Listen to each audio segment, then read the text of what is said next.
I'm very proud to present our manifesto for the many, not the few. Thank you very much. There is so much reason to be enthusiastic and to be excited about this particular election, because certainly it's the very first time, certainly in my voting lifetime, that I've seen us be given the opportunity to vote for a meaningful alternative. I urge you all here, do not leave here without that commitment that you will be alongside us all in this struggle in this next few weeks to sustain and then achieve a Labour government that will transform our society. Solidarity.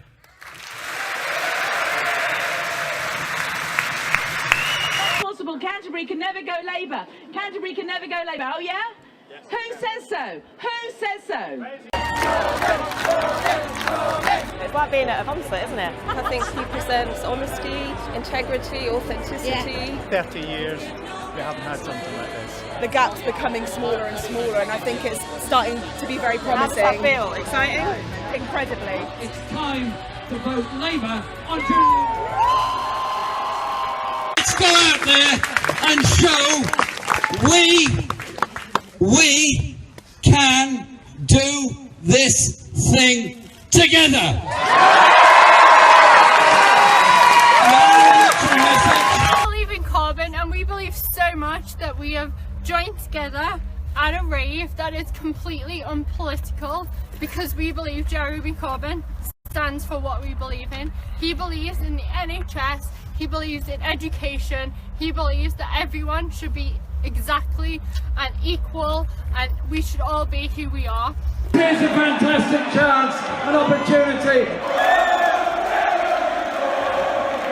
Really, look, those two, look, coffees, look, more, look, it's all over the place. Look at the back there, look, there's two there, look, it's packed. And who's voted? And did you vote for the Tories? Did you vote for Lib Dems? What's that badge you've got on you there? Oh, it looks like a Labour badge. Young people and old people all came together yesterday, very high turnout, huge increase in the Labour vote, and they did it because they want to see things done differently and they want hope in their lives. At the Momentum party last night, they celebrated the left-wing group's using of social media to boost youth turnout to an estimated 72%. He's got a bigger voter share than Gordon Brown. He's got a bigger voter share than Tony Blair in 2005. This is the return of the Labour Party, and it's happened under a left-wing leader like Corbyn, and they need to get to grips with that. Welcome to Labour Grassroots. We are going back to 2017, to the magnificent election campaign of that year, and we have with us people who have good memories of that campaign, and we are going to wallow in those memories and reflect on the spirit that we had at that moment. And firstly to speak on the show, we've got Andrew Fisher, who was pretty central to the manifesto. Andrew, are you there? I am, yeah. Hi, Crispin. Thanks. So, what are your memories of that election campaign in 2017? It was inspirational, and it was exhausting. They're my two abiding memories of it. But I think what made it inspirational was just the collective effort that so many people put in. I mean, I should say, first of all, just on the manifesto, that was a huge team collective effort, and a lot of people put a lot into that. So, that needs to be said. But in terms of just what I could see going on around me, I was stuck in an office for, 100 hours a week sometimes. But I could see that, like, in my own constituency, which is a marginal Croydon Central, there were like 1,000 people out one day knocking on doors, and we won that seat back from the Conservatives, which we'd lost, I think, in 2005. And it was just unbelievable. I mean, before 2015, when Jeremy won, my CLP had less than 300 members, and it's in a marginal. And on election day, we had over 1,000 people out in Croydon Central, some people coming in from outside. But so you say that again. You had how many on election day? Over 1,000. Jesus.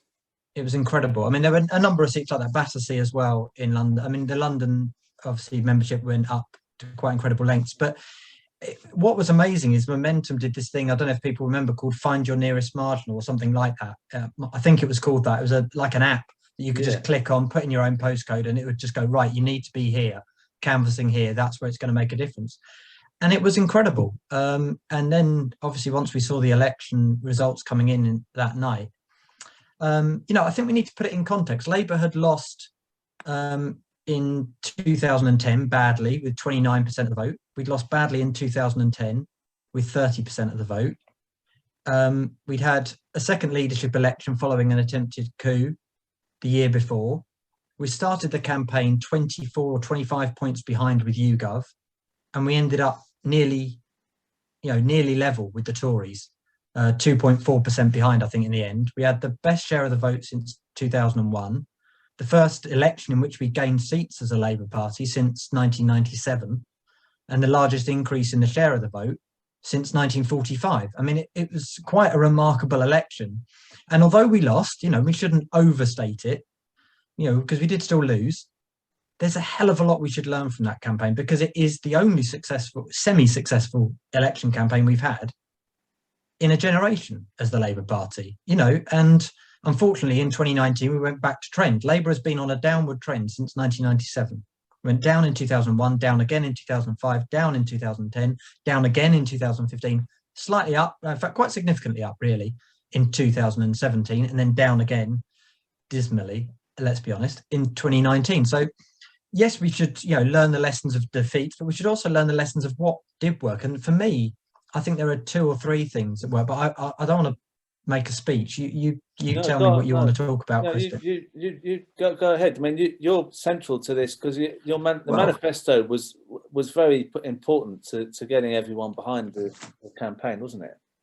It was. It had a big impact, and I think for me, what was most important about the manifesto was that it was bold. It was very clear about what it stood for, and it put 3 kind of core things, I think, back on the political agenda, which had been sort of written out of British political debate for a long time.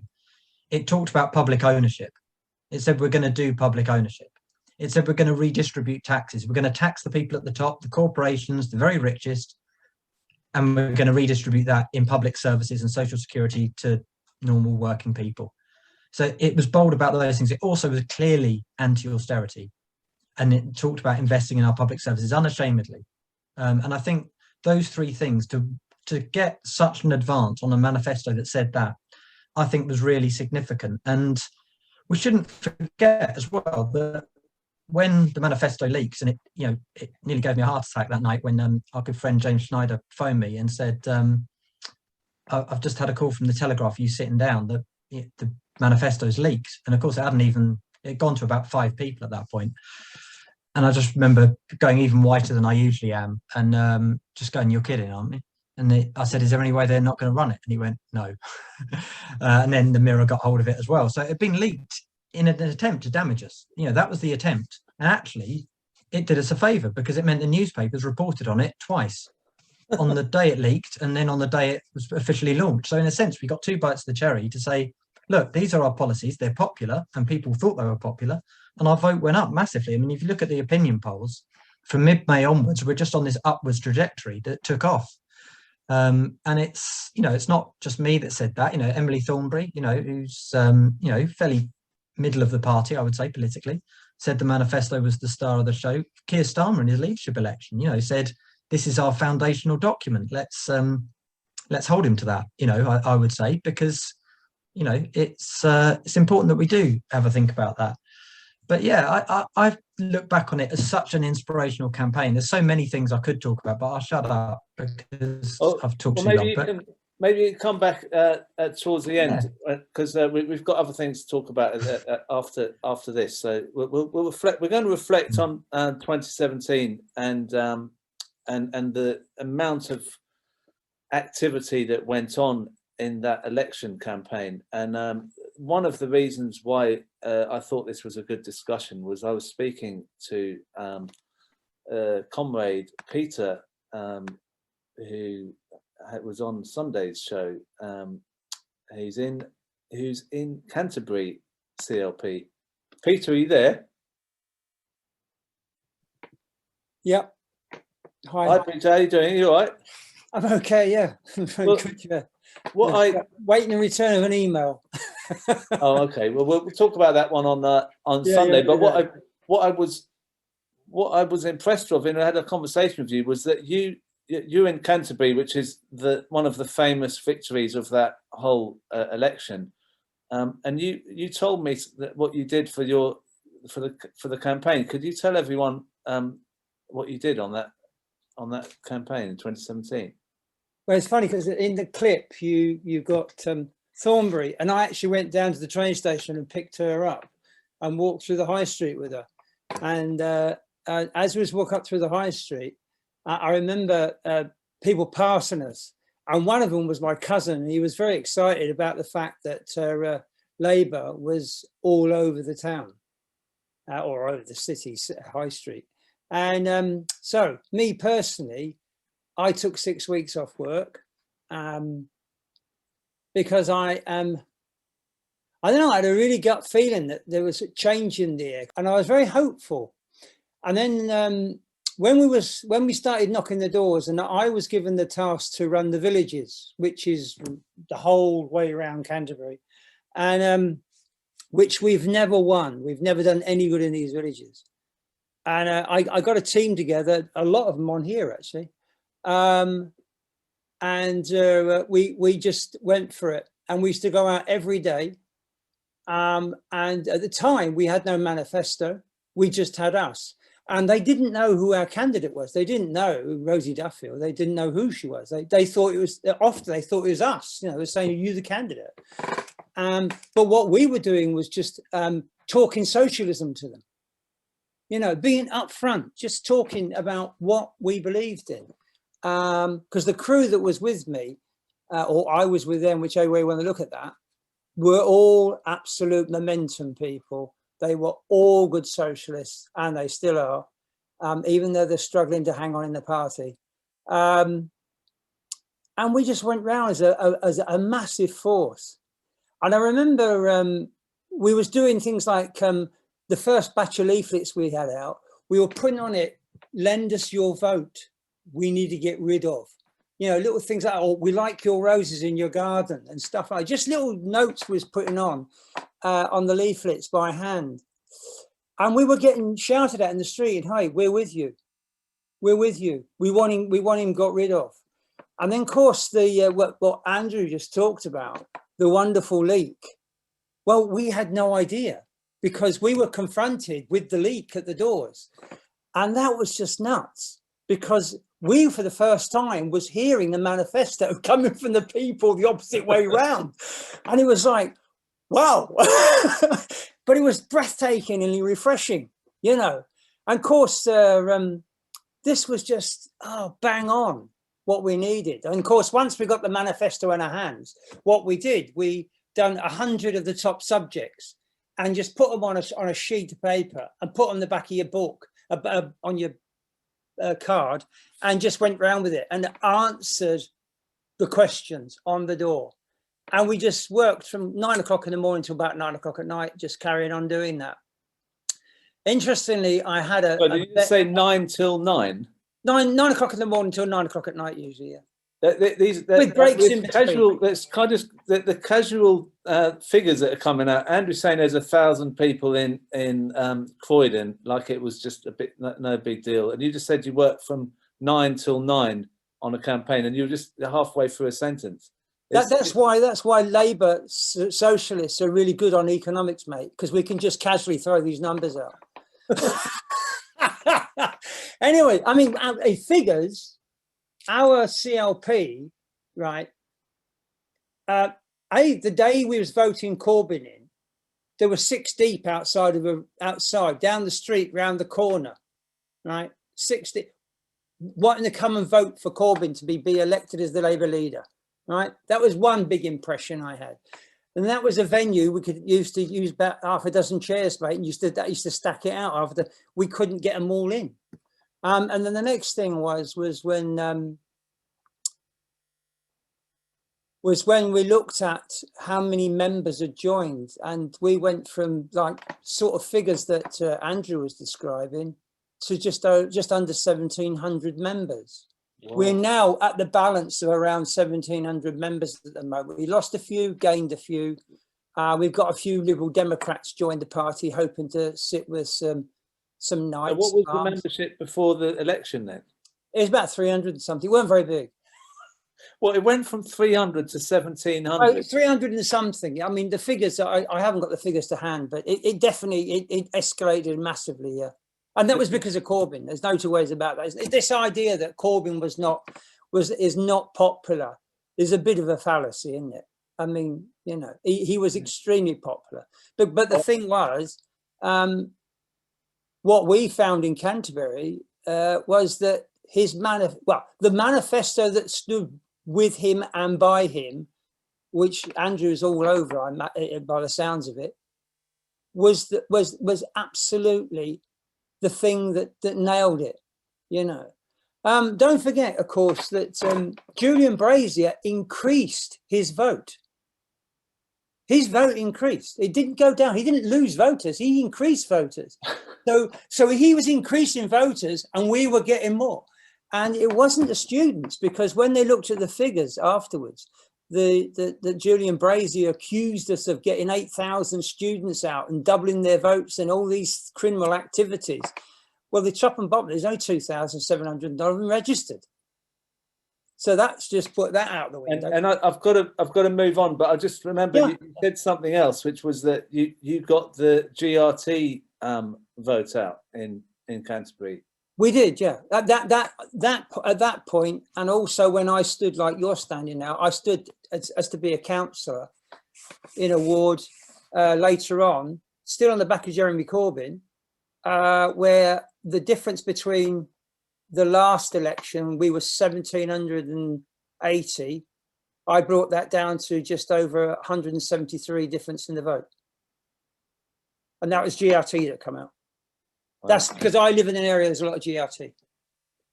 Well, thank you again for coming on. Could have listened to you for longer, but I've got more of the country to cover. But anyway, Canterbury's a good story. Now, Mhairi, you're in Southport, and you volunteered to speak about Southport. Now, Southport was Labour was third in Southport for most of. Has been for quite a while, and then there has never ever been a Labour MP in Southport. They've sort of moved between Tory, Lib Dem, Tory, Lib Dem, Tory, Lib Dem. There's never even been a councillor, a Labour councillor in Southport until 2018. But what we did in 2010, we had 4,116 votes. And in the 2010 general election, we got 9% of the vote. And in 2017, we pushed the Lib Dems into second place and we got 33%, I think it was, of the vote. And I have never worked so hard. And you know, that last lad, when he was talking about 9 till 9, well, we were up first as daylight came up, and we were going to bed or going in when daylight went away, and even in the dark, you know, and it was brilliant. It was absolutely brilliant. And then we were going over to West Kirby to help Margaret Greenwood, because she wasn't getting any help from the party, and we were working there at the weekend. And that was really good for me, actually, because it was a very, very similar place to Southport, and yet they were all Labour. And it was brilliant. And all of a sudden, you know, when the manifesto came out, we were getting stopped in the street and people were going, yeah, we're going to vote for you. And we had loads of people out, and it was absolutely phenomenal. And I know at the count that night, the Lib Dem just burst into tears and went home before the count was finished, because she saw that she was got, you know, because John Pugh had been the Lib Dem MP for years, and he'd stood down in 2017, and we were winning on the ballot boxes, the Damien Moore, the Conservatives, get really worried, you know. And then, of course, the postal votes came in, and all the old ones, and they voted for him, you know. But on the back of that, we got Jeremy on the beach in 2017. He came on the beach in August, and we had about 5,000 people there on the beach in Southport. And then in 2018, I got elected as a Labour councillor, and Janice, the two of us got elected for the first time ever. And my majority was more than the number of Labour votes they'd had in 2015. That was my majority. I got 49% of the vote. It's unbelievable. So in a way, that election campaign sort of has it galvanised everything. And then in 2019, we put our vote up again, and we got 39% of the vote in 2019. We were one of only 3 Labour seats to increase our vote, and similarly, we ran the best offensive campaign, and it was pouring with rain. It was absolutely coming down in buckets, and we had well over 1,000 people coming to help us that day. Wow. You know, it was absolutely brilliant, you know. And you know, when you feel as if you belong somewhere, and the hope and the happiness, and that's what it was about. We were all happy. We all wanted to win. It was just fab. It was fab. Thank you for coming on. And yeah. I'm going to move on to Paul, Shezan, Paul and Shezan Renny, because they sent me some really good pictures, and they happen to be in Keir Starmer's constituency. Paul and Shezan, are you there? Hello, hello. Yes, we're here. Oh, right, you just put the light on. Good. Now, so what you sent me lots of pictures. So what was you said that at that time in 2017, your constituency wasn't particularly fired up for this. No, no. Your CLP. I mean, there's a picture of you two then. Yeah, that's on the night. That's on the night. That's in Kilburn. And then you said you had to make up your own stuff. Yeah. Right. We took out the pledges, and senior members of the Holborns and Pancras wouldn't campaign on the pledges. When we were directed towards Hampstead and Kilburn, who we were told was a marginal constituency. When we got there, they said, "Don't mention Jeremy Corbyn," and we said, and I said, I'm not taking any notice of that.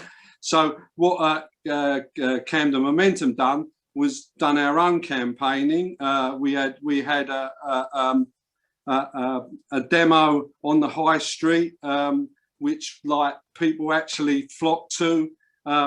We had this demo in Kentish Town, which is, as everyone knows, is Keir Starmer's area.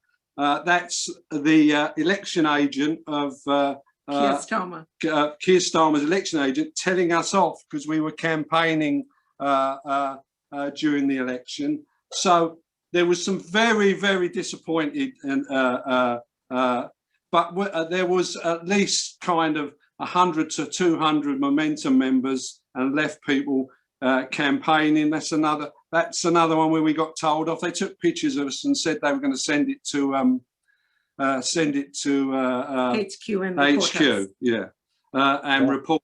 But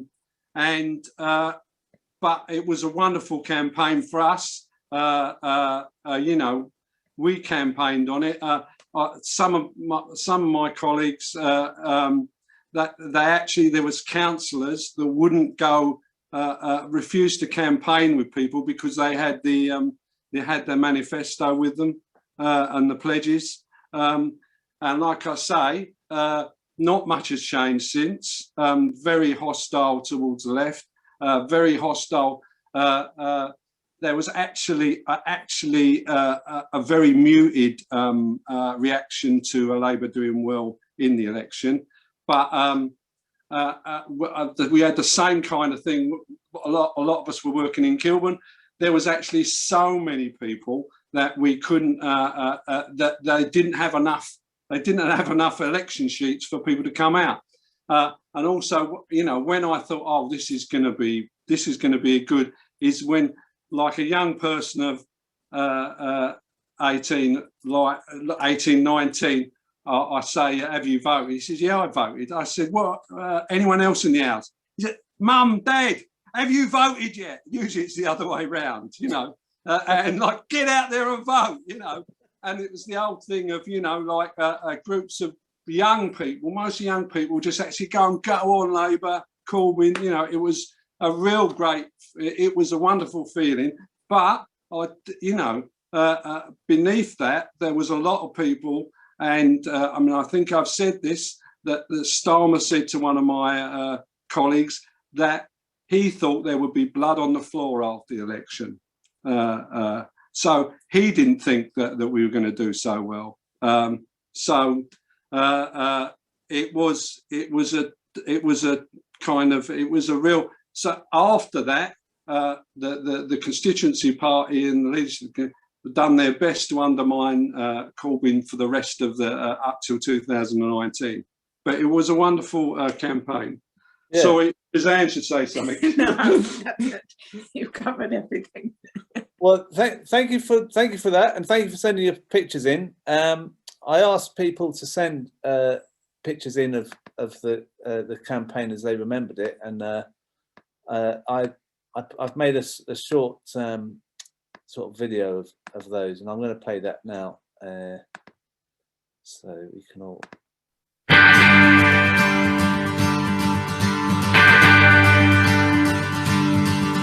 You basically can't trust the Tories. May said, no I won't, then she did. She said, stick with Europe, and that came unstuck. She's off holding hands now with Donald the Duck. Our NHS meanwhile's in crisis, and food banks are feeding the poor. You don't solve these problems with secondary moderns and Boris provoking a war. So, I'm voting Labour next Thursday. I'm voting Jeremy C.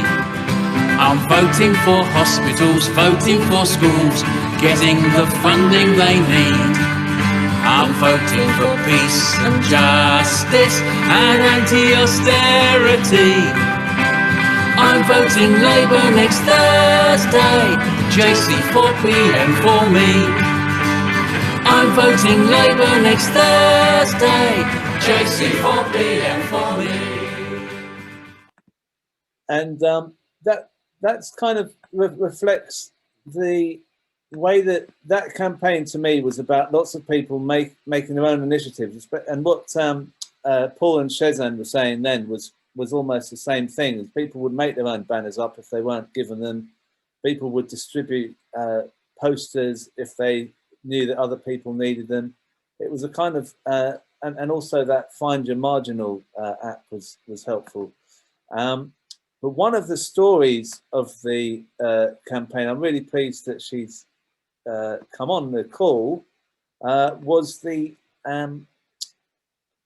Liar Liar single by Captain Scar. And Ramona, are you there? I'm here, Crispin. Hiya. Hi, everyone. Hi, good to see you. I might just refresh people's memory about the song, and then we can have a chat. Right, so here is the single.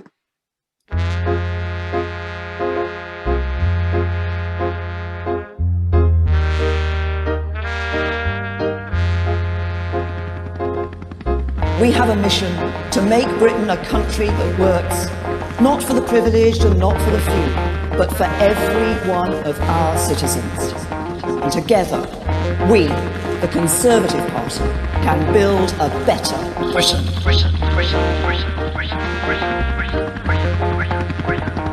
She's a liar, liar. She's a liar, liar. No, you can't trust her. No.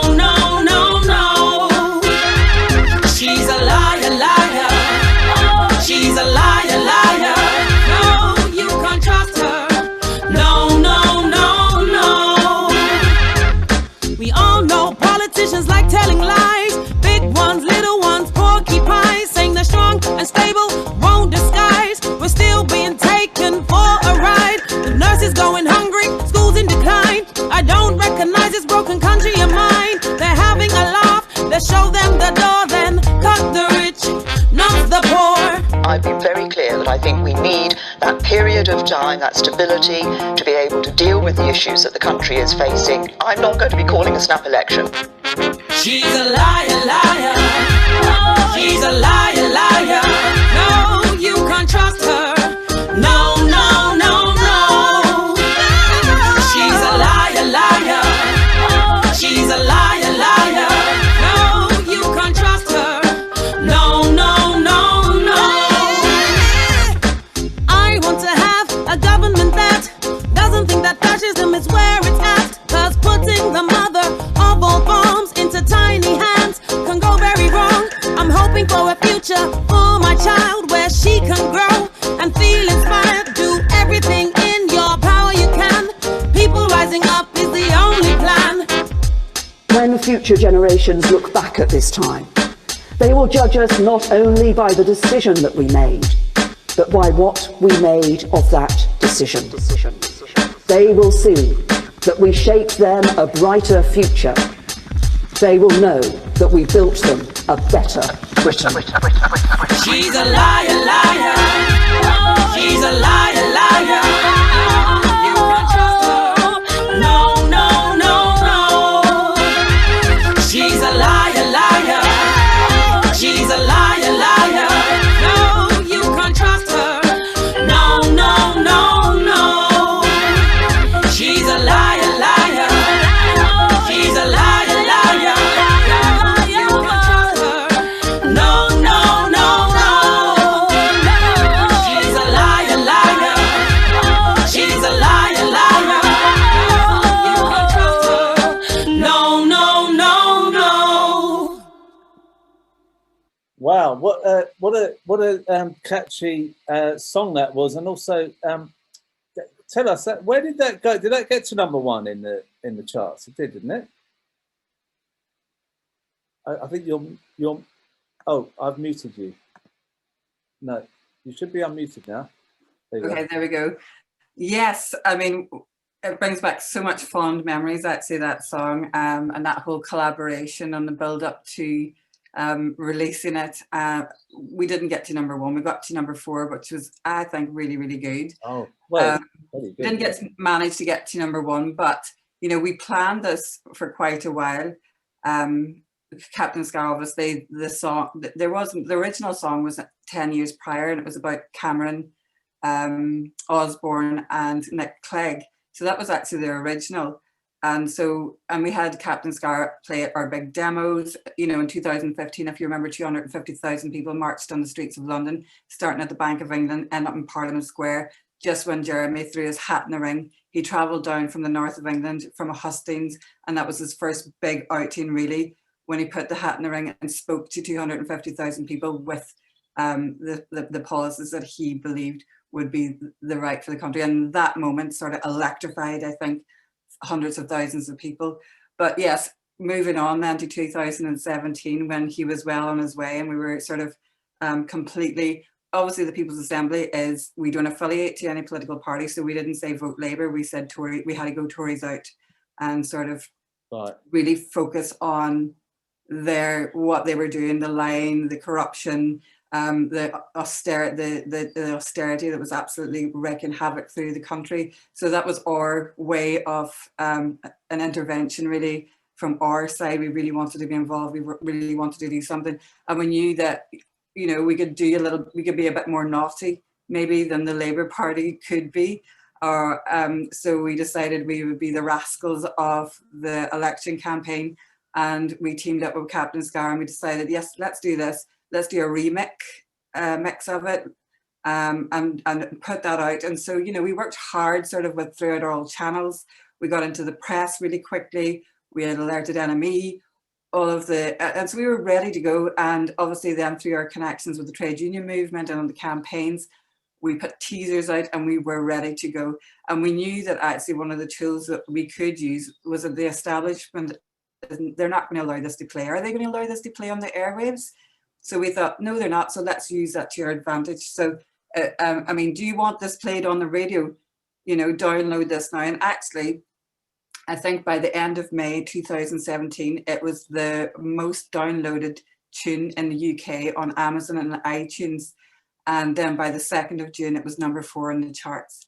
Wow. So it was big, and you know, they refused. Very difficult to do because of the streaming stuff. You know, the way they count, like the hairdressers all playing pop songs all the time. If you Exactly. know, if you're not on a playlist, then it's very difficult to get to #4. It shows you really, you must have been doing loads of shares on social media. Well, not only that, Crispin, but you know, we obviously have activists all around the country, and what we were doing is making sure we were going to nightclubs, we were going anywhere we could, sending people saying to the DJ, play it, play it, play it, play it. Here it is, if you don't have it, here I've got the iTunes. So in clubs up and down the country during that election, we were just, what we wanted to do was make this the theme tune of the election. And I think that we really did manage to capture that. And I think that, you know, as you say, people have been mentioning it as one of the things that they remember about the campaign, which is really, really, really good. So it was effective in a way. And a very, very proud moment for us to think that, yeah, you know, people were blasting it out of their cars. At the same time, we raised £150,000 and spent every penny putting billboards up. I saw one of the photographs there. Yeah. And it was, what do we say? I can't be trusted with Theresa May's face. I can't be trusted with your health, your home, your jobs, your education. And so we put 40 of those massive big billboards up all over the UK. And then as a result of that, the local groups raised, I think, another £20,000 for more placard or more billboards.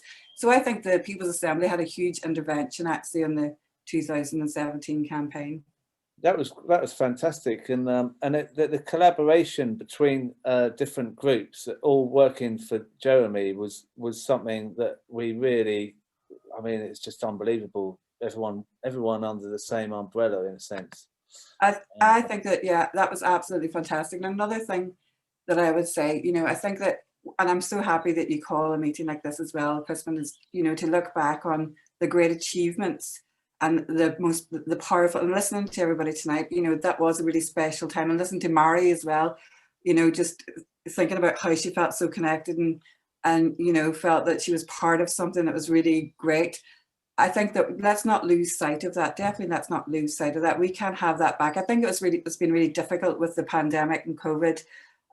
You know, we haven't been able to gather in big groups, so it's really hard to visualize what that's like. Again, it's hard to see that we still are connected and we're still out there and we still are a big sort of united network and movement.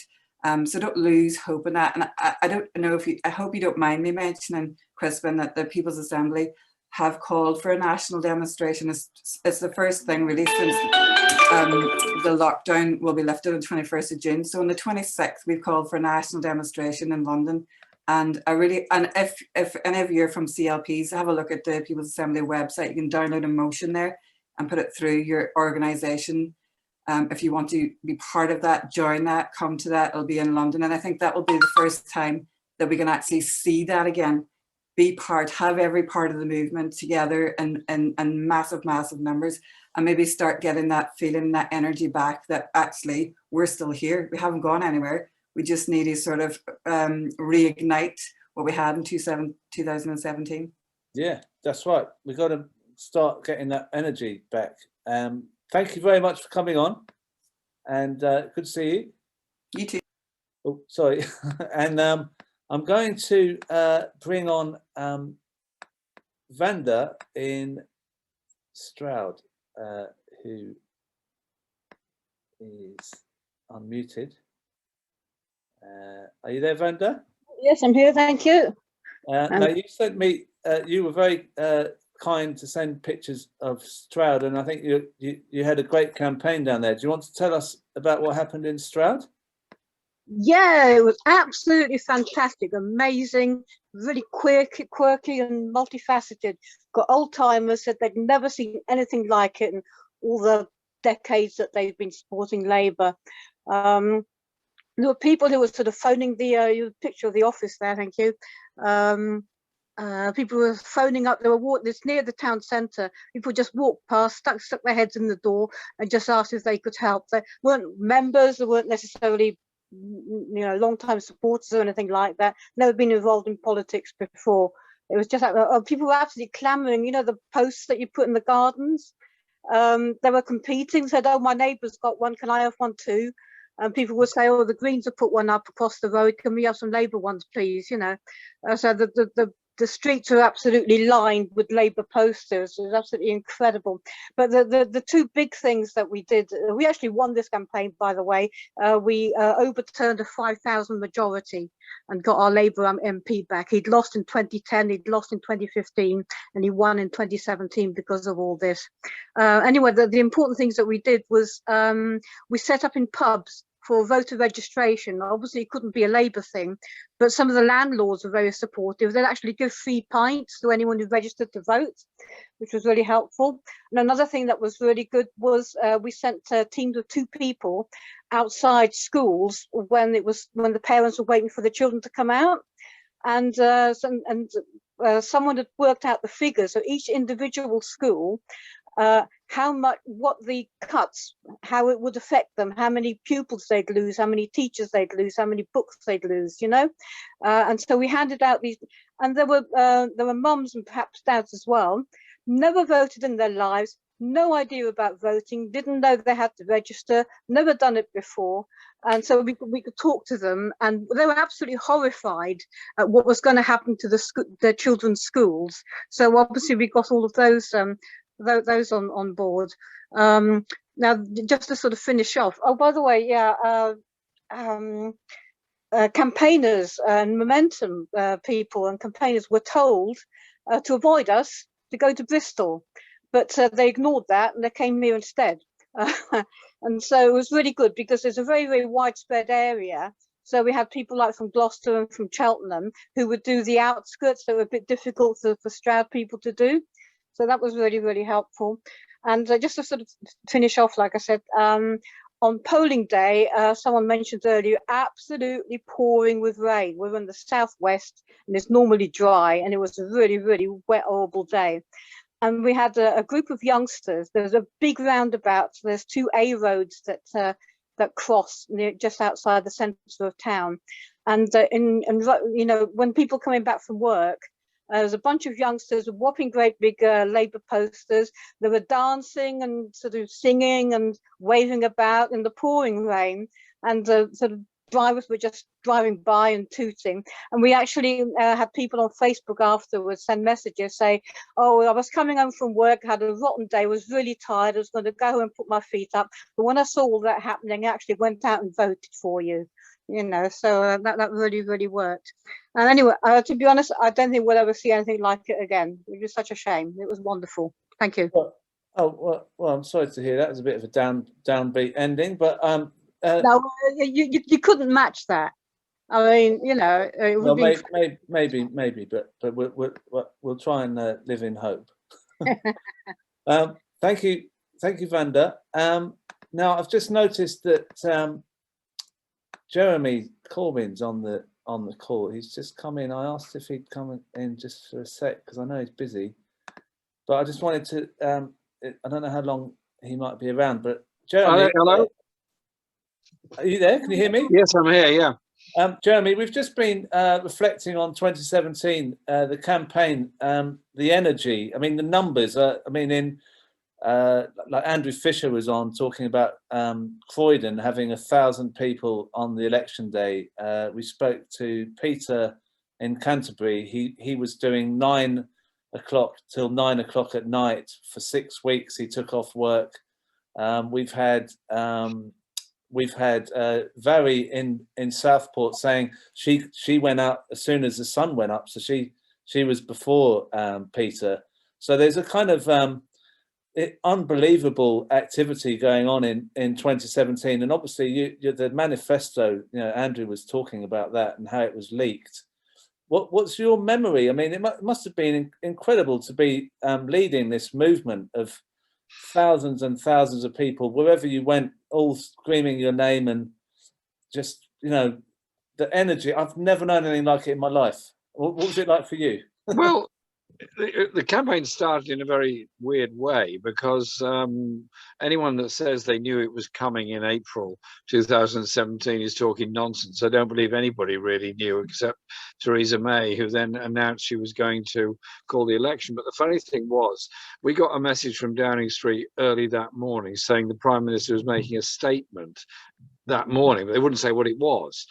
And they were going to put it was going to be in Downing Street outside. So we assumed either somebody had died, or the country was at war, or something else, or it was some other statement. And we started thinking about it. Then David Prescott noticed it was the lower grade podium, not the higher grade podium, which indicates it's a politician and political thing rather than a state occasion. So we then decided she probably was going to be calling an election. So this was at about, we gathered this information sort of about 9:30, 10 in the morning. We worked this out. And then she then made the statement, the election was called. And but of course it had to be voted through in Parliament through the Fixed Term Parliament Act. And so I immediately announced we would support the motion to have a general election. We would fight the election. We'd fight the election under radical alternatives of government. And then there was a bit of an argument in my office. They said, well, you've got to cancel everything you're doing now and get ready for the election. I said, I'm very ready for the election.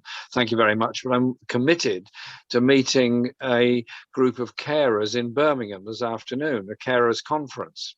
So I went to Birmingham for the carers conference and spoke to them there about guaranteeing a carer's income and all those issues, and then spent the afternoon listening to their individual stories, and amazing, wonderful people they were too. And because as far as I was concerned, the election campaign had to be about empowering the voices of people that were not going to get on the mainstream media, that were not going to be the commentators and so on.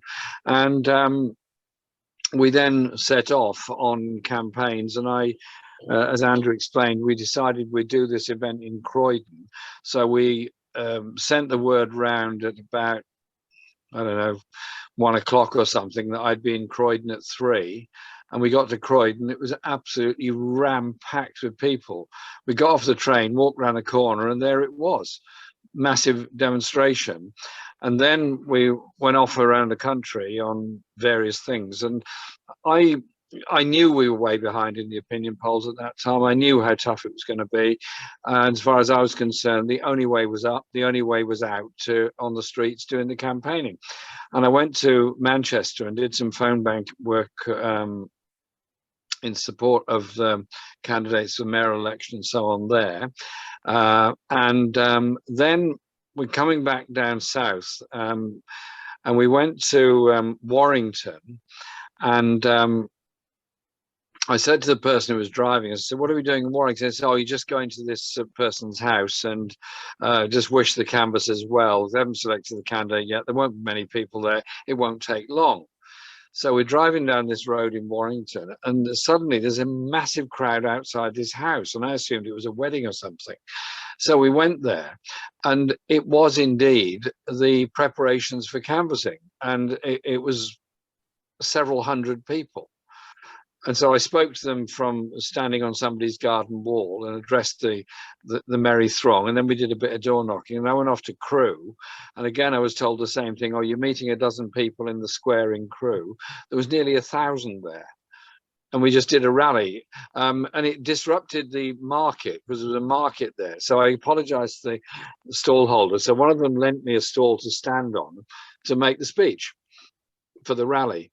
And then got on the train, came back to London and did lots of other things. And that was the whole story of the campaign, was innovation, activism, enthusiasm, excitement, and above all, the cultural variety of it. And the turning points had been the policy announcements we made in Easter 2017, but crucially, and Andrew's absolutely right on this, and he did a heroic job on this, was the writing of the manifesto and the launching of it. And I don't know if any of you have ever seen the film The Graduate, where Dustin Hoffman is staring through the glass at an event going on down below in the church when he's trying to get there to stop the wedding going on. I'm launching our manifesto and speaking in the atrium at Bradford University, and there's a big crowd there, and I'm explaining the main points of the manifesto, public ownership, and all the other redistributive issues we were doing. Then I'm looking up, and there's glassed-in balconies all the way up for about 8 floors. Every single one of those. Every single one of those was people full of students staring down, looking at the launch of the manifesto. And I took ages to get out of Bradford University because of the demands of the students to talk about our policies for them. And that showed me what it was like. And then we went traveling around Colne Valley and West Yorkshire and so on and so on. And we had an amazing street rally in Leeds with Alex Sobel. And then all around, it was just bigger and bigger rallies. And then the campaign was all of that. The bombing in Manchester was obviously a huge issue. Campaigning was suspended. I remember a 2 o'clock in the morning phone discussion with Theresa May about how long campaigning should be suspended for. I said it should be suspended for a decent and respectful time, but not for too long. Democracy had to proceed and continue. And then I made the speech I did on the Friday before we resumed campaigning about Britain's foreign policy record and so on. And I have to say, a lot of people advised against saying anything about this. And I said, no, we are not safe because of the foreign policy that we've pursued, and made the speech I did in London. I was immediately condemned by the Daily Express, the Daily Mail, the Times, the Guardian, just about everybody, except 2 or 3 hours later, YouGov did a telephone poll and found 65% of the people agreed with me. And they shut up after that. And suddenly they said, well, Mr. Corbyn's been very far-sighted about this. So we made, I think, the strongest fist we possibly could of everything in that campaign. The loss was of not, well, I don't say loss because we put on a huge number of votes, of not winning was obviously devastating in one level, but invigorating in another, because we'd showed that we could come from way behind and gain public support and gain real enthusiasm without apologizing for our socialist values, for our radicalism, for our ideas, for redistribution of power and wealth. And I'm very proud of the contribution that was made in that campaign by many people I'd never met, maybe will never meet, who just turned up in various communities and said, we're campaigning for Labour. They weren't even party members, they just turned up and formed campaigns. I think there's some very hard lessons to be learned about the structure of the Labour Party, the organisation of the Labour Party, and the bureaucracy of the Labour Party, and the contribution that was made there, because I got a very different feeling on the streets all over the country than the advice I was getting from people who claimed to know everything there was to know about elections when I appeared at the Labour Party head office in London. But I have to say, for the last 10 days of the campaign, I was barely in London at all. I spent most of my time travelling all around the country. And I'll finish on this, the final day was a mega one. We did the Steve Coogan event in Birmingham on Tuesday night, got to Glasgow Wednesday, got to Glasgow late Wednesday night, stayed over, got up very early in the morning, did a street rally at 8 o'clock in the morning in Glasgow, travelled south and did 6 more rallies, including one on the beach at Colwyn Bay in the afternoon. And then we went on to do one in Weaver Vale, and then went on to do one in Watford, and then ended up with a rally in the Union Chapel in Islington, which finished at God knows what time that night. And so we did was determined to do a rally in every country of England, Wales and Scotland in one day, and we did it. And so the enthusiasm of the campaign was just absolutely phenomenal. And those people that took part in that campaign will never forget it, and never forget that we don't have to listen to a narrative laid down by others. The world can be changed. The world can be made more decent. It can be made more socialist. We can protect the environment. We can make a world fit for the next generation. We don't do it by giving in, compromising, and running away every time a battle is announced. You stand up and you take the fight out there. And that's the fight we've got on the police bill. It's the fight we've got on the environment issues. It's the fight we've got on the economic justice issues. And it's the fight we've got against sleaze and corruption. And it's the fight we've got against increasing arms expenditure at a time when we should be spending money on the social needs of people all around the world. And I'll be doing all that campaigning. And I'm so pleased about this news. I've written it down already, you see, in my notebook. 26th of June, physical demonstration in London. Can I come? I'll be there. All right. Well, thanks a lot, Christine. Ramona's there, so she'll pick that one up, I'm sure. Thank you very much for coming on, Jeremy. A really nice surprise to see you on here. We're going to carry on talking a bit about 2017. So you're welcome to listen. I'd like to bring in a friend of mine who I met on the campaign up and down the country. He was helping me out with films that he's making. Liam, are you there? Yeah, can you hear me? I can, yes, I can. Now, Liam, you and I were doing lots of activity around 2017. I'd like to play the video that you made of the reggae single that I got to come out. It's such a funny story. This reggae single, I was asking the producer to bring it out as soon as possible, but he didn't create it until 2 days before the actual general election date. And 1 day before the date, I said to you, Liam, can you do a video for this? And you said, yeah, I'll give it a go. And I'll just play some of the video that you made. Here we go. To stand up against this government and its failed economic agenda, which has left our NHS in problems, which has left our schools underfunded, which has left so many people uncertain. We want to put a case out there for the people of Britain. Politics and politics. Yo, politician, polyfiction. Burn it out. Red are the color, Labour are the name. Muddy, tell somebody.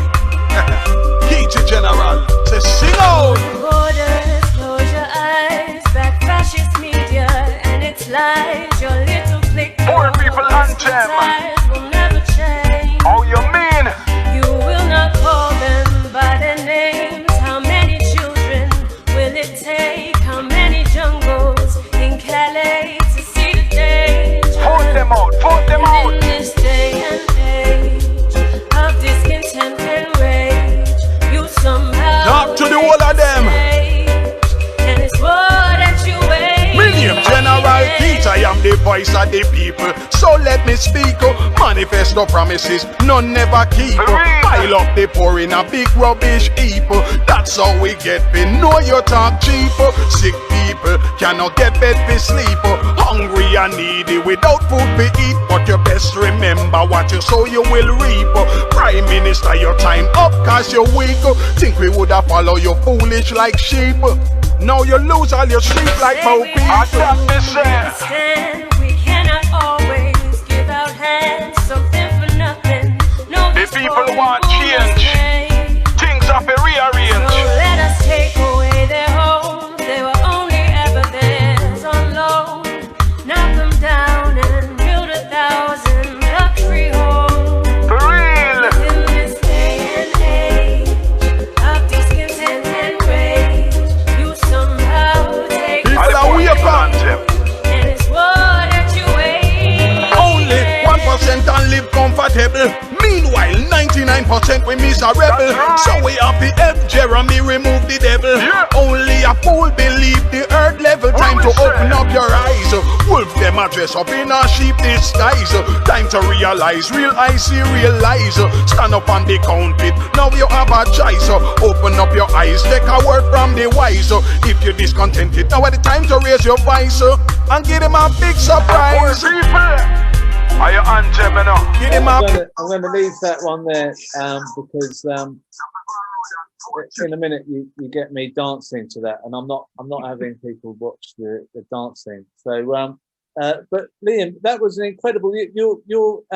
Your energy to make these films in such a short time, and you know, what put you into being so creative? Well, no, brilliant. I mean, it's great. I mean, the fact is so insulting. You put me in after Jeremy. I mean, that's absolutely crazy that Jeremy comes in, and you said that I was next. Sorry, I put Jeremy on first. I just thought he might need to go. But anyway, absolute love to Jeremy, because that was really. I mean, I'm from an art background. I went through art school, did art, make art. I have a studio. I continue to do that. I continue to be poor, and that's my decision, I guess. But I'm from a working class background. My parents voted Labour, and I guess I then always voted Labour, sort of on the back of that, and but not having like a really historical knowledge about Labour and the Labour Party and what it stood for. But I guess growing up on the council estate, you know, during the Thatcher years, it was just like, okay, Labour is the thing. And then Tony Blair happened, and that was a massive thing. And then I think very soon after that, I went to university, and, you know, I'm probably, this is the problem, I kind of ramble on and stuff. Anyway. But what was it? Did you join Labour when Corbyn became leader, or? No, the thing is, so I've always voted Labour in my whole adult life, you know, because this is why I'm talking about that, because I think it's almost like a family lineage. You vote Labour, right? And then I voted Ed Miliband, and I kind of liked Ed, you know, and the rest of it. But then there was like the changing of the rules, and I think Ed Miliband brought that in, and that was like the £3 thing where you could like be a member for £3, and you know, I never really knew about being a member of the Labour Party before that. So I then joined the Labour Party to have a say in the Labour Party. That was before Jeremy was on the ticket. And then Jeremy was on the ticket. I didn't know much about him at all. And then there was the whole kind of roadshow thing, and we all were then hearing what he had to say. And that's when we realized, well, I realized, and I imagine most people were like, this guy makes sense. He talks to me. These are policies that I can get behind. This is what we've been waiting for. And then just being the underdog, and then just like erupting through all the mainstream media, and it was incredible. And it just started the spark. Jeremy came into the race. The spark was lit, the fuse was lit, and then, you know, it went from there. Everyone started to get really enthusiastic about it, and then I was like, then Momentum was there, and I contacted them, and I said, could I help in any way? I'm a filmmaker, artist, and they said, and then I met Alice, and then I met you, and then, you know, we made videos together, and we just went around the country, and it was incredible. So, well, look, we like the sheer creativity. But it's that energy that that you put into it. I don't think you do that for anyone, would you? It's kind of like he just inspired you to do that, didn't he? No, I wasn't the only words one. in your mouth, but I'm sort of aware I've got to move on. So, and I think you've got a call on your phone there. So, do I have a call? No worries. But no, thanks. I was unsure about. I don't like talking. No, it's good to hear from you. Thank you for coming on.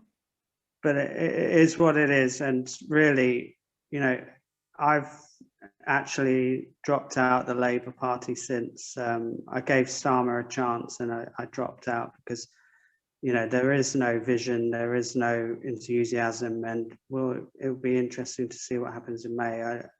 We're kind of anyway.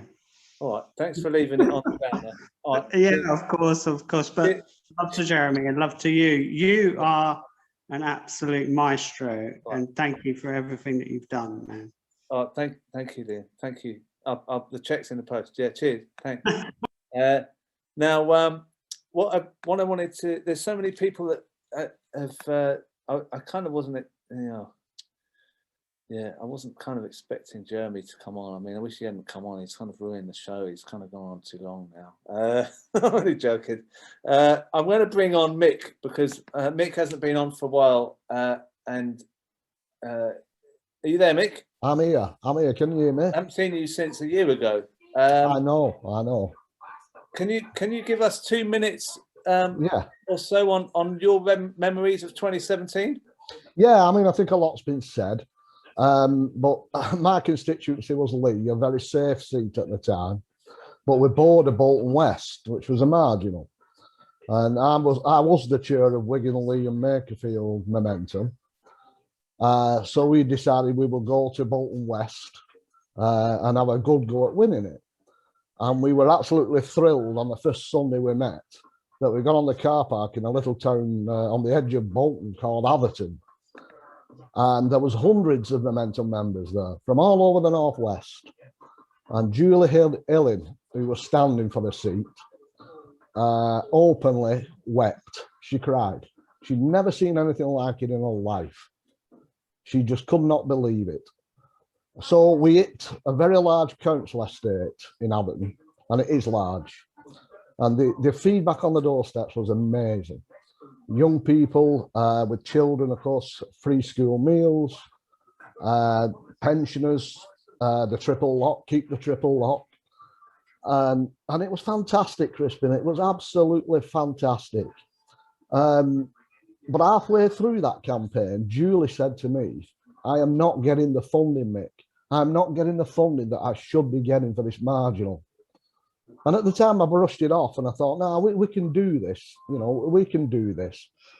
And on the day of the election, we were running about in our cars. We were running people to the polling stations. We were absolutely on fire.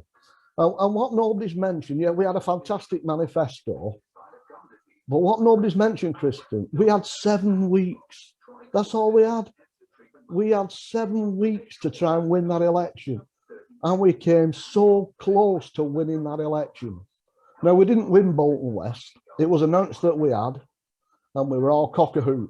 But in the early hours, it was announced that Julian lost, which sickened us. And then the reality of the underfunding, which has since come out, with the staffers and what they've done at us, which really sickened me, knocked me sick. And it still knocks me sick today that these people stopped us winning that election. And I agree with the lady earlier on. I apologise because I can't remember her name, but she said, I don't think it will come back. And neither do I, Crispin. I don't think we're going to get what we had in 2017 back. And it hurts me to say that. You know me, I'm an activist. I'm a lifelong activist. I believe in action, direct action. I was 12 months on strike, coal miner, 1984-85. And I believe in getting on the streets, campaigning and winning.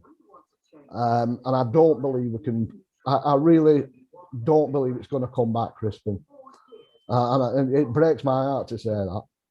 And in these areas now, where I live in the northwest, there's still the left are still fighting in Wigan and Leigh, and all credit to them because they're up against it. They really are up against it, you know. But I've got happy members of 2017, made a lot of friends, met a lot of comrades who I'm still in touch with today, you know. And it was just so sad that we almost got there in just 7 weeks. Yeah. You know what I mean? Yeah. Well, we'll try and live in that moment for. We'll pretend it's 2017 for. I don't want to put a downer on it. I really don't. It's all right. It's all right. But we will get on to. I will get on to the. I'm going to move on to the issue of why we may not have won 2017. Now, if in case anyone wasn't aware, there's this film that we made 1 year ago.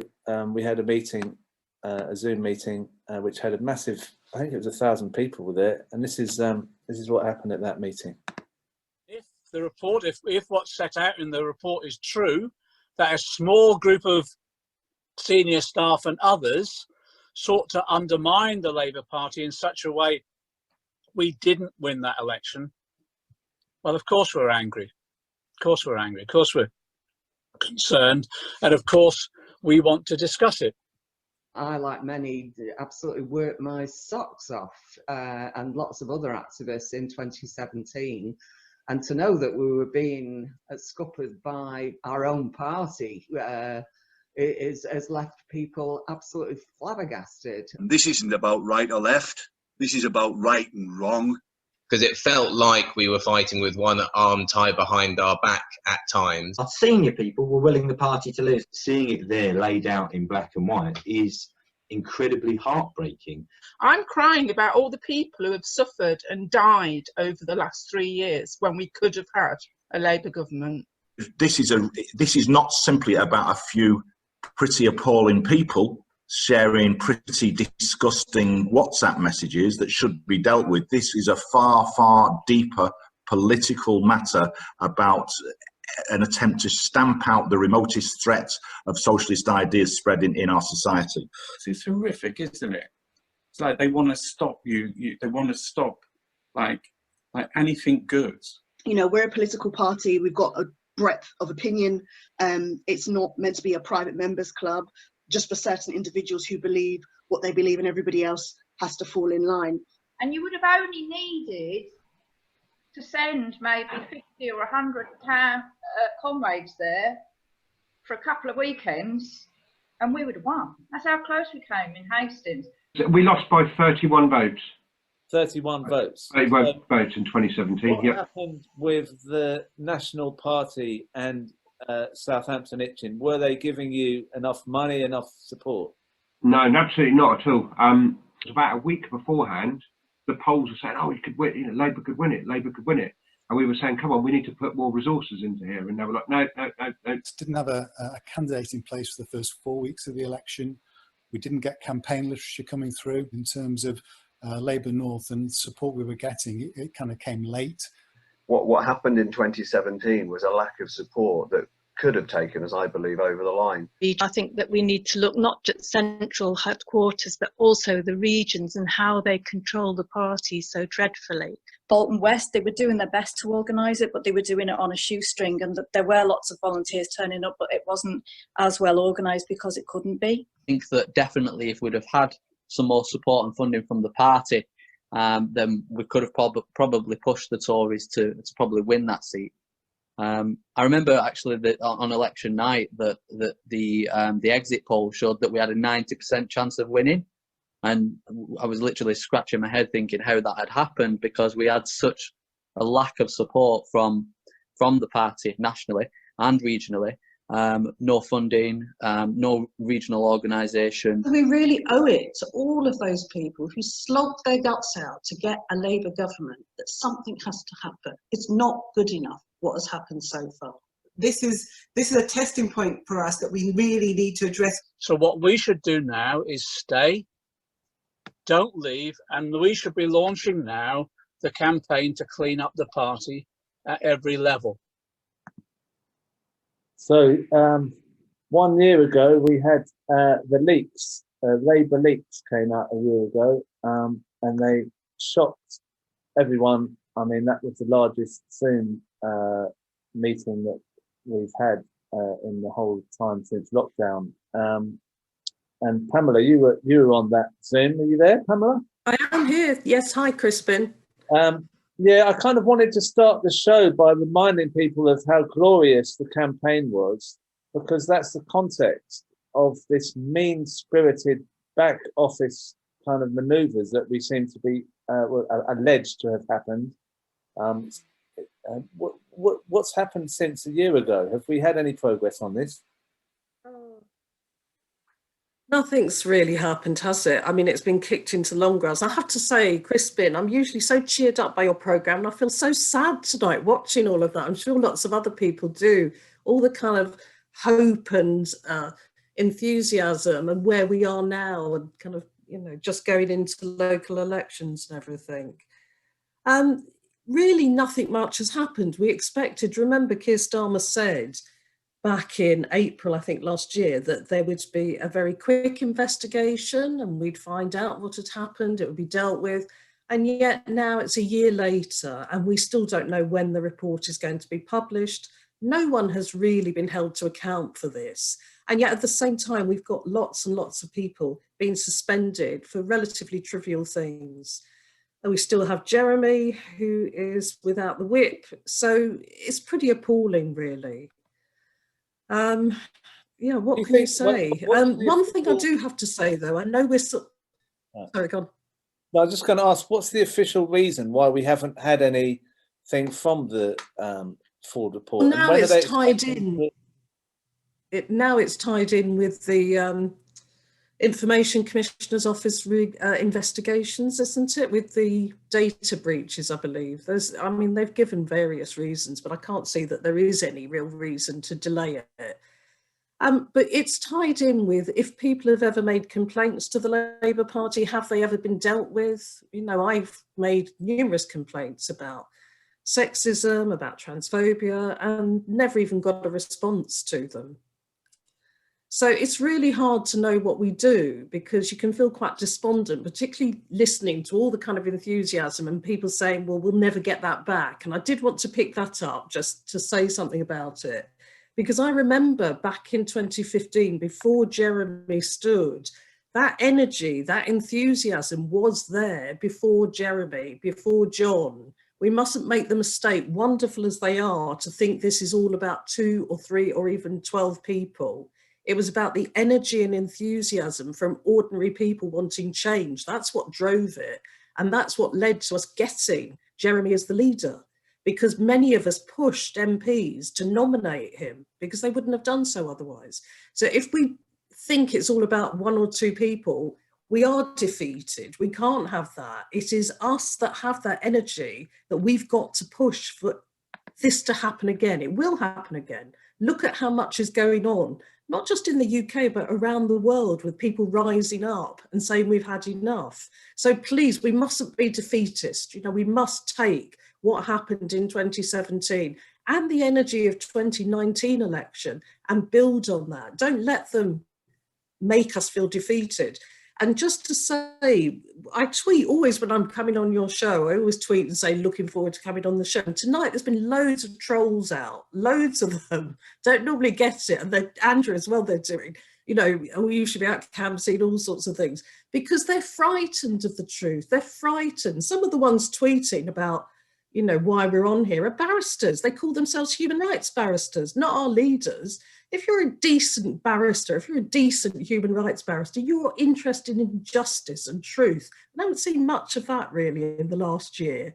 So let's have a bit of that. So we've got to think about, how do we demand answers? How do we demand accountability in our party? We did it before and we can do it again. We don't have to wait for a leader to tell us, to lead us. We can do it. It has to be grassroots up to demand it. So they've kept us waiting a year. They'll keep us waiting another year. you know, there's lots of campaigners on your show that have been around waiting for justice for several decades and haven't given up and finally got it. So we've got to have that same determination, not put up with it, fight back, come together, not fight amongst ourselves, and just realise the power is with the membership. We can't wait for somebody else to do it for us. We can't wait for the next, you know, MP who's going to be the leader. We have to do it. We have to. All right. Well, thank you for that. I hope we can cheer you up a bit later on, but I doubt it somehow. Look, not today. I've got Norman Thomas put his hand up, and he asked to speak before as well. Norman, are you there? Yeah, I'm here. You submitted something to the Ford inquiry. Can you tell us what your expectations are of the report, if you have any? Well, I submitted something to the Ford inquiry about the experiences here in South Thanet, which were remarkable. I mean, unfortunately, in 2017, we had a candidate imposed on us that the regional office had decided, obviously, was the candidate that was going to lose us the election. In fact, we increased the vote, but we did lose the election. But it was a deliberate attempt. It was the least likely candidate to win. And after that, we were paralysed by region taking away access to organise and stopping us to communicate with the members. Things that have happened to lots of CLPs across the country now. But they set out to sabotage everything that we did. And when the leaked report came out, which we mustn't mention, I suppose, or the pain of being sent to the fires of hell. But when it came out, I was I was sort of amazed, but not really surprised to find that one of the people that had been in the governance and legal unit and had confirmed that we were under investigation for no reason, but we were under investigation. That's why all these terrible things had happened to us. Was named in the leaked report, and what he said his mission was to not allow CLPs to be conceded to bullying Corbynistas. I mean, you know, it was absolutely part of the mindset that they were out to destroy us. And when I sent these things off to Martin Ford, and he rang me up. I think it was in the kind of early days of his inquiry, and therefore he had still had time to talk to me. He wanted to ask me to encourage other people to get in touch with him. So he strikes me, in talking to him, as quite a reasonable sort of character. He's a bit of an eccentric, like I think lots of barristers are. And, you know, I think that's one of the reasons for the delay, is that his report isn't really probably saying what the leadership really wants to hear, because he is an independent-minded character. But wow. I'm not downhearted. Sorry. That's really interesting that you think that's the reason why it's been delayed. Yeah. Just basically, unless he's either a very reasonable character or he's a very duplicitous one. But I think he's probably quite reasonable, and I think the report that he's produced, because I think the amount of material, because I know what other people have sent him as well, and the enormity of the crimes that have been committed against the Labour Party are absolutely staggering.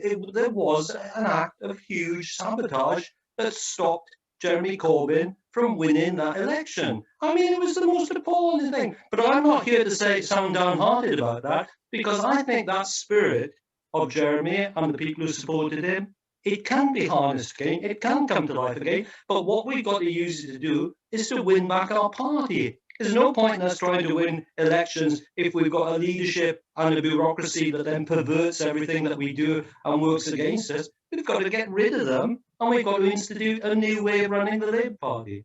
That's why, I mean, some of us have started something called Labour in Exile, which is basically people, including people in the party and people outside the party, who are working to change things. We're having a Saving Labour meeting on Saturday, the 15th of May at 6 o'clock. And I hope as many people as possible come to it, because there we're going to plan how can we use direct action, which I know that Mick was talking about previously, but how can we use direct action to win our party back? Until we win our party back, we don't have a party to fight for us. We've got to actually be part of the party, and I think Pamela was absolutely right as well. We've got to have that spirit of fighting on, not giving up. Don't give up, don't resign, but fight on. But we've actually got to organise in a sensible, collective way to win the party back. And I hope everybody will actually come and help us do that, and do it very soon, especially when lockdown allows us to get out in the streets and do what we're good at doing, which is showing our faces and shouting as loud as we can for change. Thank you. Thank you, Norman. Andrew, are you there? I'm here. How do you think we might be able to get this back together, this energy? Well, do you know what? I think if we'd been having this call in 2014 or just after the election in 2015, I think we would have heard a lot of people saying the same thing. And then within a matter of months, there was this huge election campaign. Jeremy got on the ballot, our membership trebled in the party, and the party was transformed almost overnight in ways that none of us could have foreseen, in ways that Jeremy didn't foresee either when he was put himself forward to stand as the left candidate. So never have any faith that things can't change very, very quickly. And for me, I think the fundamental reason why Jeremy got on the ballot, why Jeremy won the Labour leadership in 2015, why we did so well in 2017, why we had that pickup after a long trajectory of going down in the polls from 97 onwards, we were going backwards, is because the fundamental things we were talking about were true. People can't afford a house in this country. You look at average house price in this country. In London, where I live, the average house price is now over £500,000. In the rest of the country, it's around 250. The average wage is still, median wage is still under 30 grand. There's no way on, you know what a mortgage is, it's 3.5 times your salary. Even if there's two of you, that doesn't make it. We know what rents cost. We know what wages are like. People, unless you address these issues, you're not going to get elected. So you've got to address these issues. The platform the left is standing on is pretty moderate social democracy, really. The 2017 manifesto wasn't some sort of, Marxist revolutionary tract. It was pretty mainstream social democracy in most of the rest of Europe. In fact, even the centre-right actually would have recognised bits of it in most of Europe, wouldn't have felt at odds with it. So in a sense, we've got to be confident in our arguments. They're powerful, and not be too downhearted about it, because, the circumstances are there for us to change, and we've got to mobilise and win the arguments in the party. We've not got the leadership. We're not going to have the leadership for a few years. That's quite probable. But that doesn't disempower us. We didn't have the leadership for years before that. And we organised and we built the building blocks. When I think about what got Jeremy elected in 2015 in the first place, it was a coming together like, the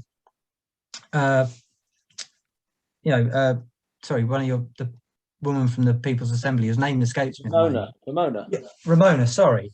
Right. Ramona, who spoke about that. It was the People's Assembly, that big anti-austerity movement. It was the peace movement. It was young people. It was all these sort of social movements coming together that got Jeremy elected. All of those things are still out there. The trade unions as well. The tenants unions now. There's a vibrant tenants union movement in many cities. All of these things can come together and get us there again, and we've got to harness those and bring those arguments into the Labour Party. And I think there's a lot of, there's a lot to be negative about, of course there is, but there's also a lot of reasons to be confident at the moment as well. Well, thank you for hanging around. I didn't notice that while we were going on, John McDonnell was there as iPhone. He got in his iPhone, and I didn't know he was there. So, John, I don't know how much you've watched or whatever. Are you okay? Yes, fine. I got on just as Jeremy was started speaking. Oh right, yeah. I just thought his speech was so eloquent. It was just brilliant. It just reminded everyone of that atmosphere in 17 when he was touring around the country. It was just so moving. It really was. And what do you remember about that? I mean, did you think that was? I mean, it was the height of my political life, because everyone was so excited and doing things all over the place, different things. Yeah. Can I give I agree. It was a great time, but every time is a great time if you make it a great time. No matter, even sometimes, the best times I've had is in the most difficult struggles, and sometimes the best times I've had in terms of solidarity is when we're under attack. That's when you really find out who's who's with you, and you know, the determination that people have got. Sometimes the best times and the most difficult times. But 17 was great. Yeah, can I give a shout out to my team as well, because Andrew produced a fantastic manifesto. And by the way, if you're interested in flags, as some of our party leadership are at the moment, in that manifesto, we did have a Union Jack alongside a European flag, but also we had in the international section, the flags of all over the world, but also we had nearly half page full by the rainbow flag from the LBGT community. And I thought, that's the flag I want to be remembered by, the solid levels of equality that we gave each other in that campaign. Can I give a shout out for my team in that campaign, because there were some real unsung heroes alongside Andrew, who did a brilliant job in bringing the manifesto together. People should remember also that a lot of people worked hard on, we were the first political party ever in opposition or in government that actually produced a costed manifesto. So alongside the manifesto, we published a costed program. No other party had done that. And we did that because we wanted to demonstrate, actually, we can walk into government and we could implement the policies, and that they were all affordable, and actually they would have transformed people's lives and on the basis of transforming our economy. So there was a really good team of, it wasn't down to me, it was down to a whole team of hardworking economists and policy advisors, and actually, yeah, a good parliamentary team. Remember, Becky Long-Bailey was my chief secretary in the Treasury team, Shadow Treasury team, and she did an absolutely brilliant job. You know, never underestimate the work that she put in. So I was really pleased when we produced the manifesto. I was really pleased that we did a costed manifesto. We beat the Tories on all the arguments themselves. But the point that Pam was making, you know, it's not down to individuals. It's down to a combination of things. One is the historic circumstances. And remember, at that time, people had had, you know, 7 years nearly of hard austerity, and they just had enough. And people were waking up to the fact that actually the societal system, the political system, the economic system wasn't working for them or their families or their communities. And people woke up to the fact in 2015, after 5 years of austerity, that they wanted change. And that's why when Jeremy did the debates with the other parliamentary candidates in the leadership candidates in the leadership election and put forward solid socialist policies, that's why he won. It was because the policies rang true to meet the needs of that political period, that economic period, when people had had enough of austerity and at the same time realized the system wasn't working and wanted radical change. And so the policies that Jeremy was advocating in 2015 won in the leadership on the basis that a large number of people fully agreed that we want to change after years of austerity.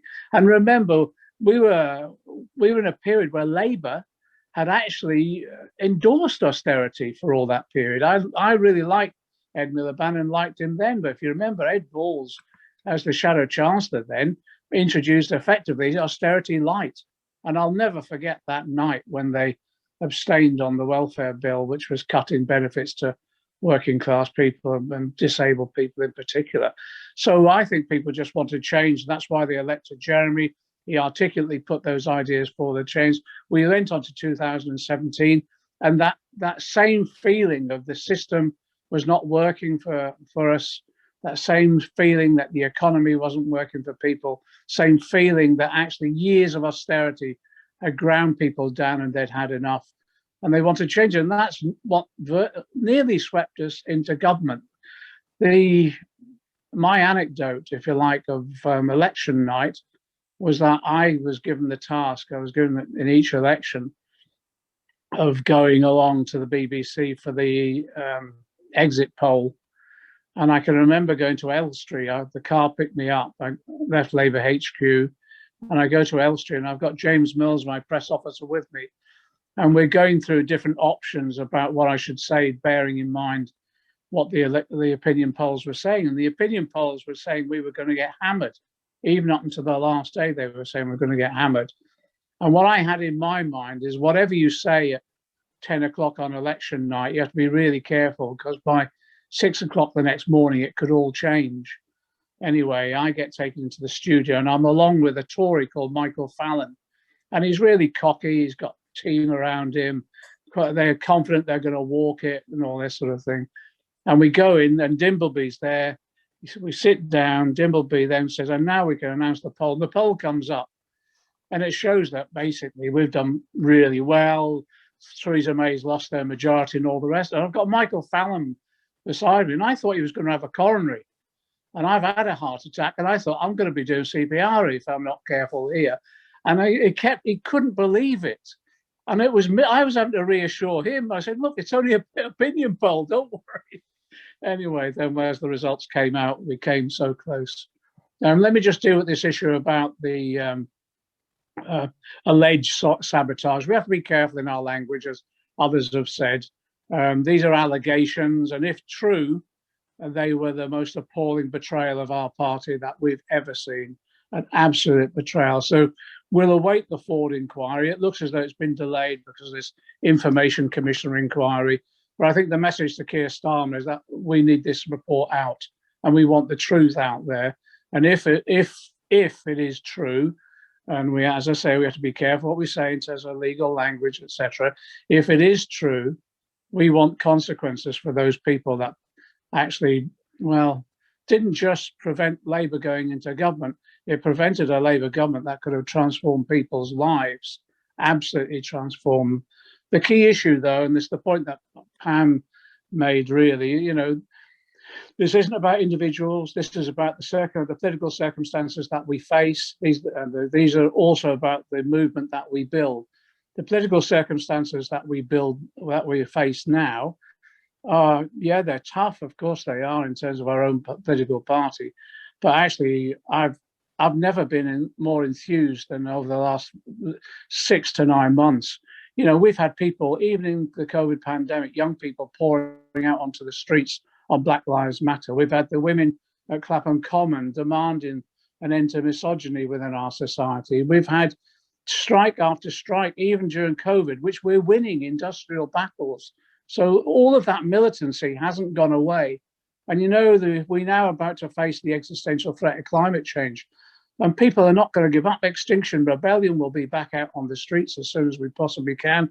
So all of that movement is there. And what we've got to do is use the Labour Party to harness that movement. And if that means battles within the Labour Party at every level, branch, region, national party conference or whatever, well, let's take them on. That's what we're about. But don't leave.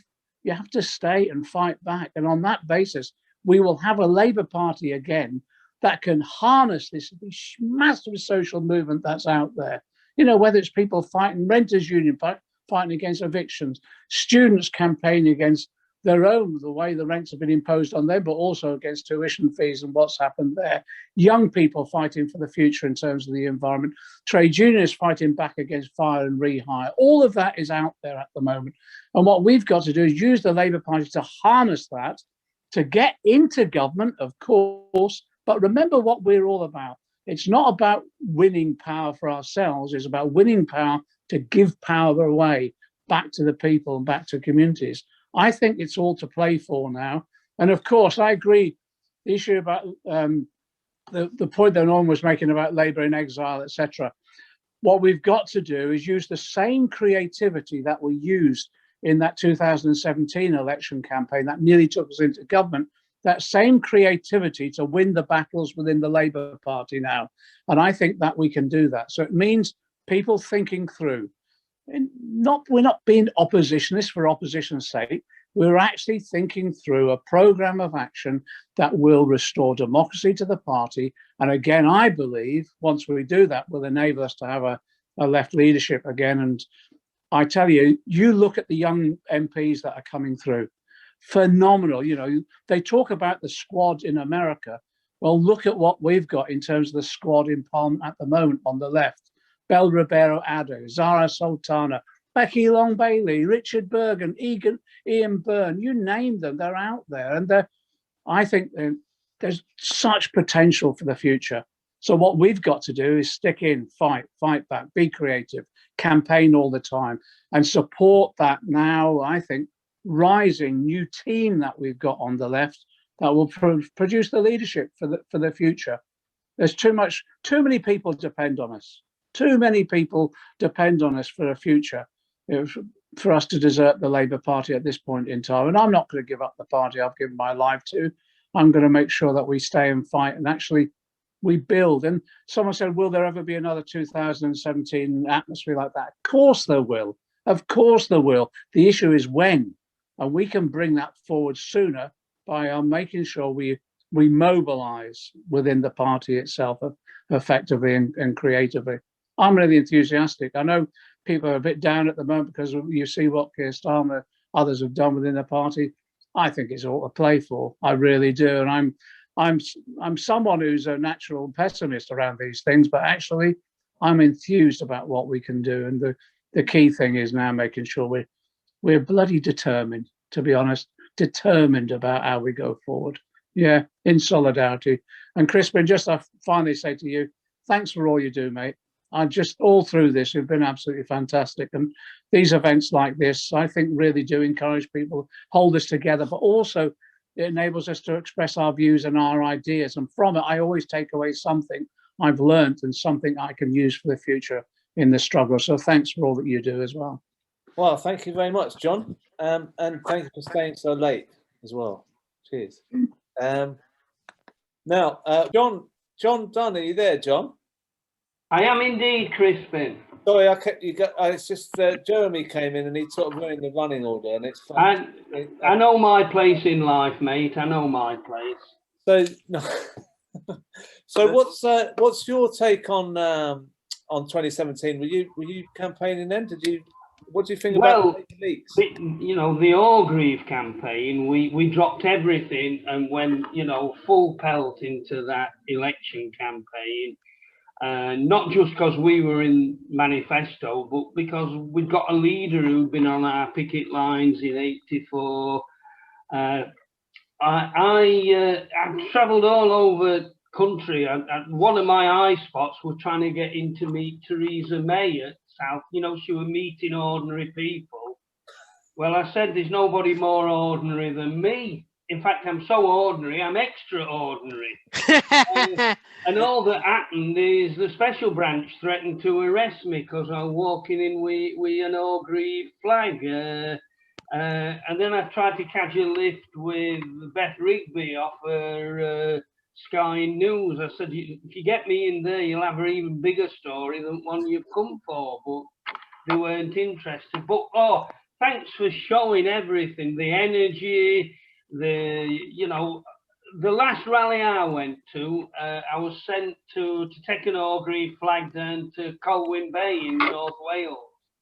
And it was late on in campaign and it was on the beach and I got there and there weren't many and it just grew and grew and grew and there must have been 8,000-10,000 people on that beach and Jeremy turned up and even after he'd gone people were still there talking and and you know it should be a criminal offence to get somebody as cynical and at my age enthusiastic again, but you know, we were on the brink of something and to find out, you know, a year ago that we'd actually got people in our own ranks, a fifth column, conspiring against us.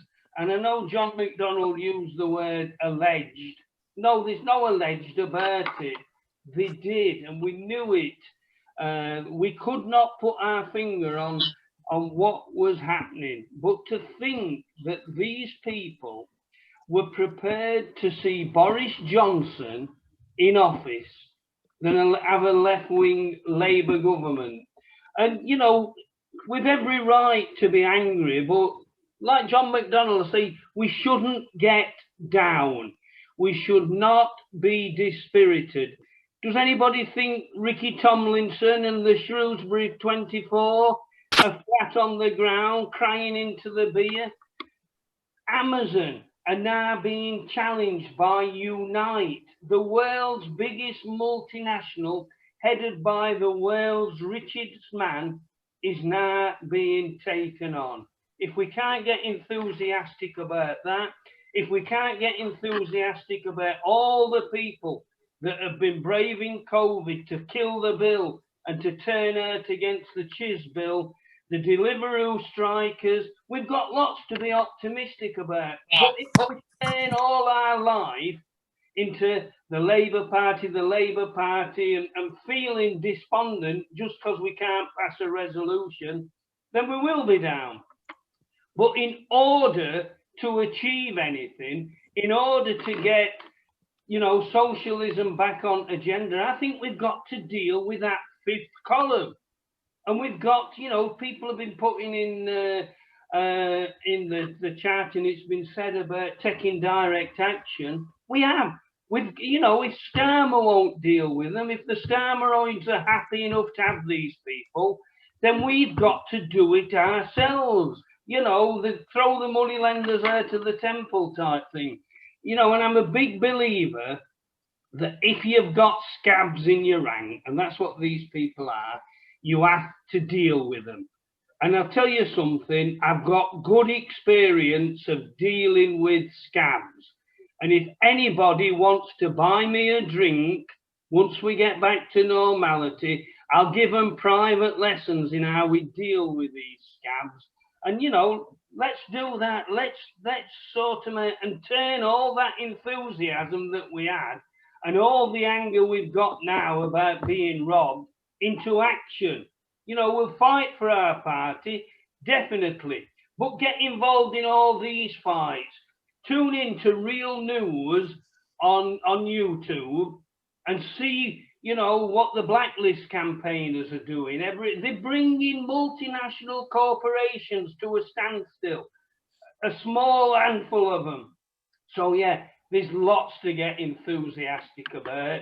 Then there's lots to be angry about. So let's combine the two and let's get stuck in. Good stuff. Well, we're all up for it now. I think everyone's been turned around now. We're all going to use that energy and stop being maudlin. We'll stop talking about bloody 2017. It wasn't so great anyway. Let's just get over that stuff.